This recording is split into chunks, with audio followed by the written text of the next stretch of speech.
Resumo sobre funções reais.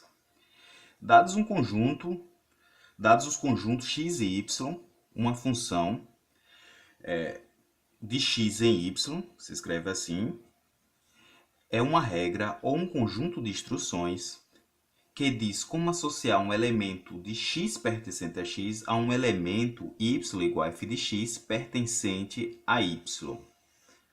O conjunto x chama-se domínio e o conjunto y é o contradomínio da função f.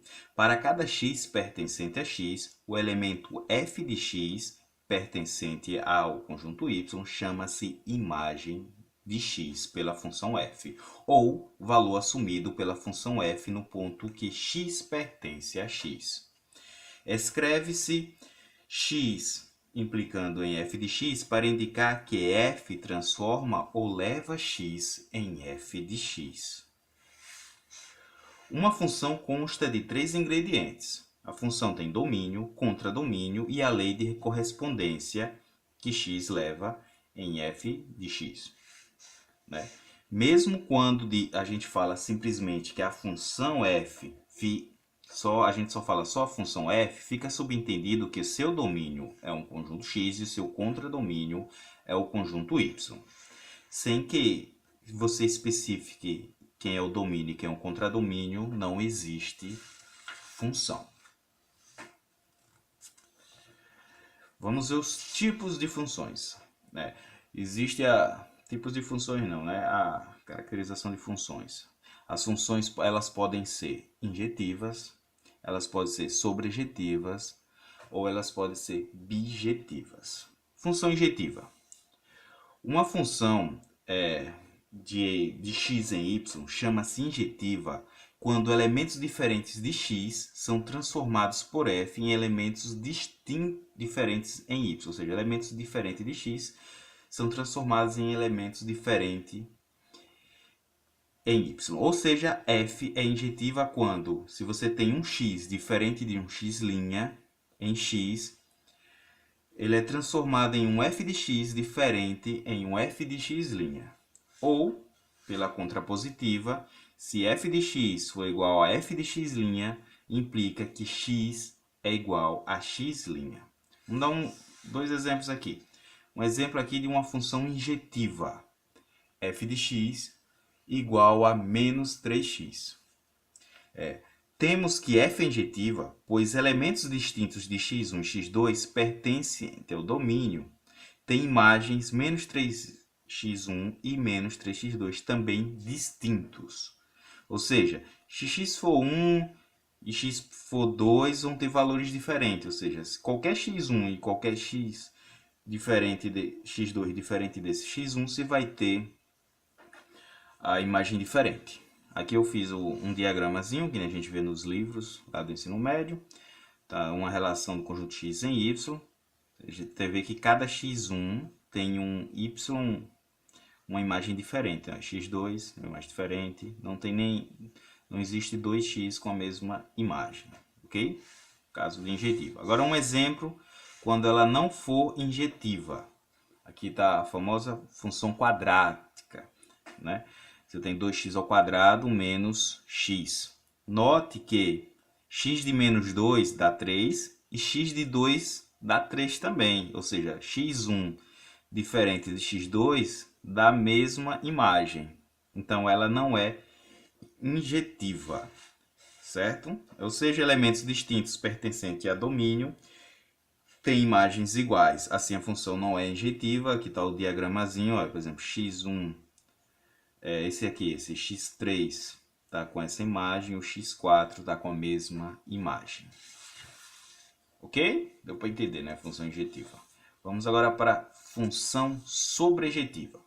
Dizem-se que uma função em x e y é sobrejetiva quando para qualquer elemento de y pertencente a x pode-se encontrar pelo menos um elemento de x pertencente ao conjunto x, tal que f de x é igual a y, ou seja, o contradomínio e a imagem são iguais, né? Ou seja, para todo y pertencente lá ao ao contradomínio e vai existir sempre um x para ele. Aqui está um exemplo de uma função sobrejetiva. F de x é igual x menos 2, né? A imagem daqui, y vai pertencer à imagem, temos que se y for igual a x menos 2, por sequência x, né? Colocando em função de x, em função de y, a gente vai ter x igual a y mais 2, ou seja, como y pertence aos reais, então y mais 2 também pertence aos reais. Sempre vai existir, dependendo do x, sempre vai ter um y pertencente a esse domínio, certo? É o conjunto dos números reais nesse caso. Logo, qualquer que seja y pertencente aos reais, existe um x pertencente aos reais, tal que y é igual a f de x. E, portanto, o contradomínio dessa função é igual à imagem dessa função e ela é sobrejetiva. Está aqui um diagramazinho mostrando, né, que todo elemento aqui do contradomínio possui uma imagem em x, ok? Agora um exemplo de uma função não sobrejetiva. Tá aqui outra função quadrática, g de x é igual a x ao quadrado mais 2x mais 1. Note que se x for menos 2, que menos 2 pertence ao contradomínio, mas não tem nenhum elemento que x associa a ele. Por exemplo, o contradomínio conjunto dos números reais, no qual o menos 2 faz parte, não tem nenhum valor aqui que você possa atribuir em x que você encontre esse menos 2, certo? Então ela não é sobrejetiva. Aqui o diagramazinho mostra isso aqui, né? Que ficou um elemento aqui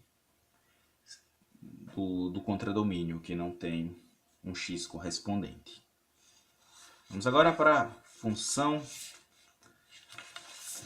bijetiva. Uma função é uma bijeção ou uma correspondência biunívoca entre x e y quando é ao mesmo tempo injetiva e sobrejetiva. Então, ela é ao mesmo tempo injetiva e sobrejetiva. Então, para todo x1 diferente de x2, você vai ter f de x1 diferente de f de x2 e o contradomínio dela vai ser igual à imagem, ou seja, para todo y pertencente ao contradomínio, você tem um x correspondente. Aqui está um exemplo geométrico disso aqui. Seja y uma base de um triângulo,